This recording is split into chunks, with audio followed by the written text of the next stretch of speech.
warahmatullahi wabarakatuh.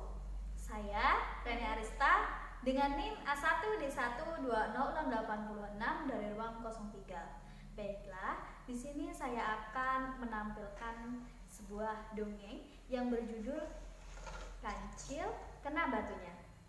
Selamat menyaksikan. Assalamualaikum warahmatullahi wabarakatuh. Halo adik-adik, ketemu lagi dengan Kak Reni. Di sini kakak akan menceritakan sebuah dongeng. Dongengnya itu berjudul Si Kancil Kena Batunya.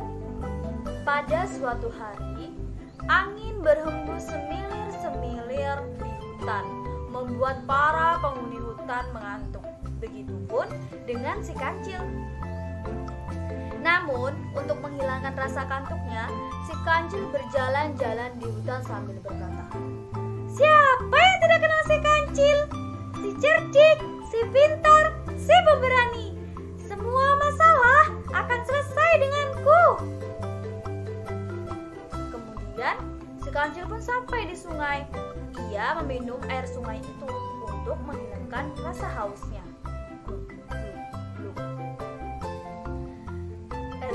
Jernih, sehingga kancil dapat berkaca dan berkata sendirian, "Buaya, gajah, harimau, semua binatang bodoh. Mereka dapat dengan mudah aku berdaya." Tanpa disadari, ternyata si kancil sedang diperhatikan oleh si siput. Si siput duduk di atas bongkahan batu besar. Kemudian berkata, "Hei si kancil, asik sekali kamu berbicara sendirian. Ada apa? Apakah kamu sedang berbahagia?" Kemudian si kancil mencari arah suara itu. Ia akhirnya menemukan letak si siput. "Rupanya kau sudah lama memperhatikanku ya, si siput kecil yang imut-imut." Bukan! Kau memang si siput kecil, tapi tidak imut-imut, melainkan jelek seperti kotoran ayam. Si siput kaget dengan ucapan si kancil. Si siput merasa terhina. Kemudian siput berkata, "Kau memang cerdik dan pintar, kancil. Maka dari itu, aku menantangmu lomba adu cepat." Akhirnya mereka pun setuju dengan perlombaan itu, dan perlombaan itu pun akan dimulai minggu depan. Kemudian si kancil pergi, tuk tuk tuk tuk tuk tuk. Tinggallah si siput sendirian. Si siput memanggil seluruh teman-temannya untuk membantunya di perlombaan nanti.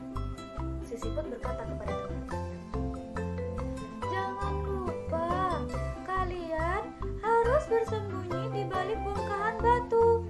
Ketika kancil memanggil kalian, kalian harus segera muncul. Dengan begitu, kalian akan berada di depan kancil." Hari perlombaan pun tiba.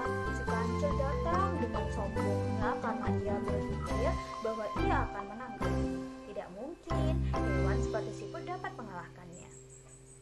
Kemudian si siput pun mempersilahkan kancil untuk berlari duluan dan memanggilnya untuk memastikan ia sampai mana.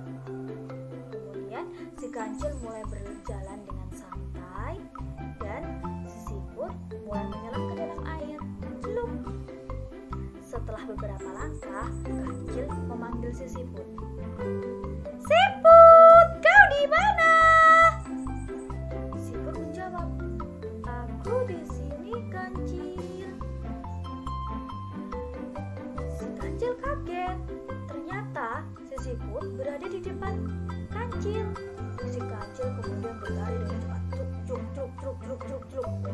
Kemudian si kancil kembali memanggil siput. "Siput, kau di mana?" "Aku di sini, kancil." Keringat pun mulai bercucuran. Si kancil merasa sangat lelah dan nafasnya pun mulai tersengal-sengal. Ketika sudah hampir sampai di garis finish, si kancil kembali memanggil si siput.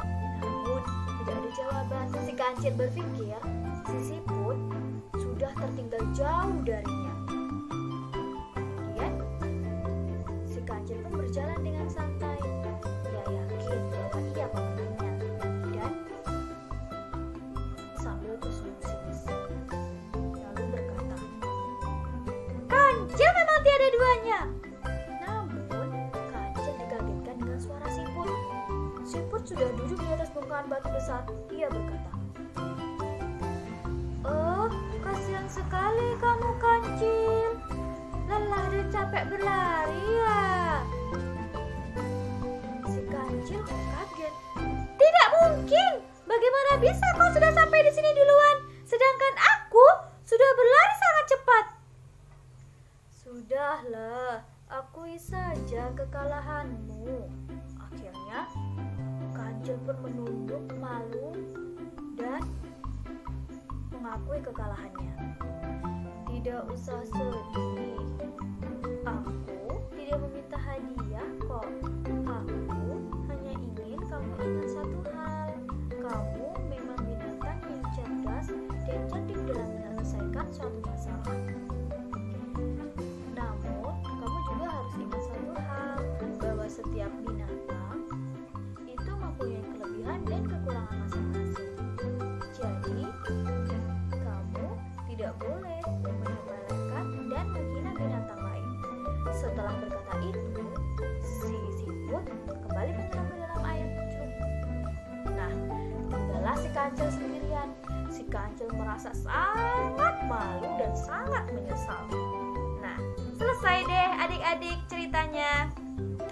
Nah, adik-adik, hikmah yang dapat kita ambil dari dongeng ini adalah jangan suka menyombongkan diri kepada orang lain, walaupun kita tahu bahwa kita itu pintar dan cerdas. Jadi adik-adik tidak boleh menyombongkan diri, oke? Baiklah, sampai ketemu dengan kakak lagi. Kakak akhiri, wassalamualaikum warahmatullahi wabarakatuh. Baiklah, itu tadi adalah sebuah dongeng.